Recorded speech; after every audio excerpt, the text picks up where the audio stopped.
The Jets and Giants both caught L's on the field week 1, but I'm not going to lie. Some of the players caught a win in the style column if you're into that type of thing. So let's talk Jets, Giants, week 1 game day fashion with Jace Lipstein of Grungy Gentleman. Jace, in the words of Deion Sanders, Coach Prime, whatever you want to call him, you look good, you feel good, you play good. Neither team played good or well, but some of the guys were looking good. You ready to talk about this, man? Absolutely. All right, we're going to talk about streetwear. Okay. That was the common theme for the players on both of the teams. Again, like Allen Iverson saying, it's week 1, all the hype is there. We're talking primetime football games, and we're talking about streetwear.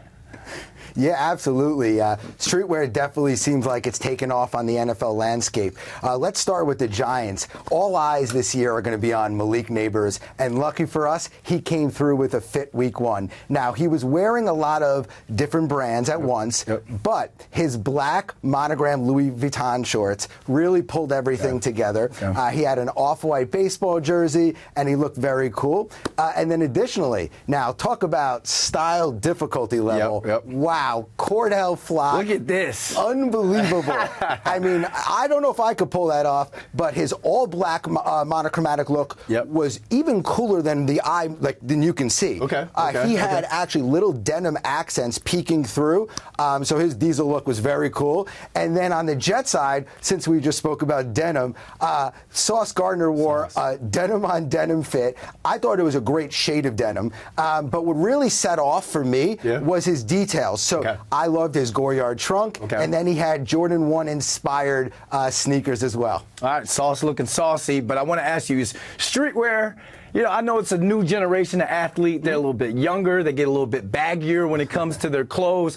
Is streetwear going to be the common theme this season? Like, is that the it trend for the NFL athletes? Yeah, well, it's definitely going to get the clicks. I mean, look at Justin Jefferson. He wore an off-white spring 25 look. And, you know, listen, it definitely allows the guys to, you know, express their individual style and market themselves and really tell the fans a story of who they are. I mean, I loved A.J. Brown's Marnie Camp shirt. He looked great. And Lamar Jackson with the Louis Vuitton top.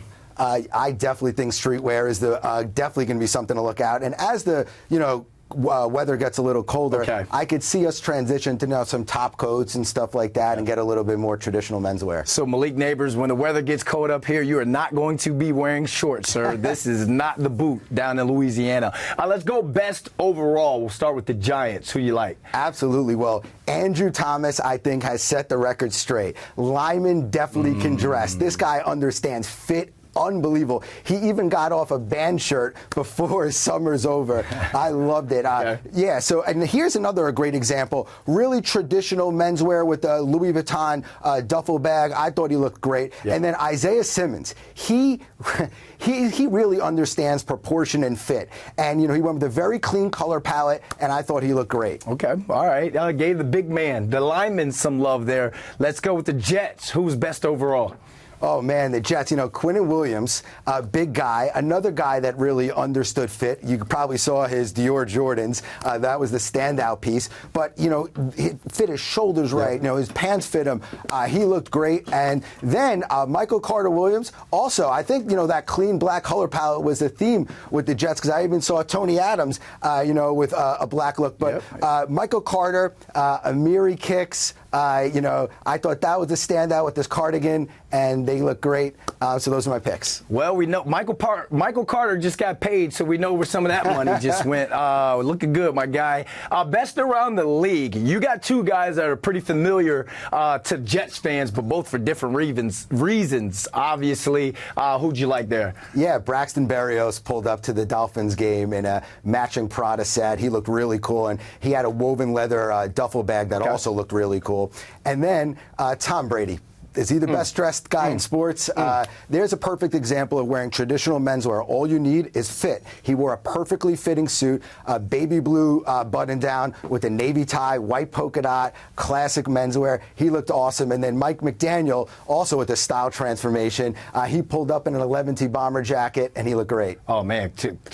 What he looked like when he first got the job compared to now, that Miami. It's something in the water down there in Miami. I know. I used to play down there, man. You got to be looking good when you pull up to Dolphin Stadium. Real quick, overall, Would you say that you're satisfied with the Week 1 outfits from the players, not only on the Jets and Giants, but just across the league? It's unbelievable. Listen, in football, the guys are wearing helmets on the field. So the ability to market themselves off the field, I think, is a tremendous opportunity. And, listen, a lot of times when you think football players, you think big shoulders, forearms, quads, calves, a lot of difficulty wearing clothes. But you know what? All the guys around the league now are paying attention. They're getting it. Whether they're going custom off the rack, they all look fresh. I think we're in for the biggest style season ever for the NFL. All right. Hey, both players or both teams, they looked good. Yes. They felt good. Hopefully next week they play good. Thanks for hopping on with us, my man. We got to do this again. Love it. Let's do it next week.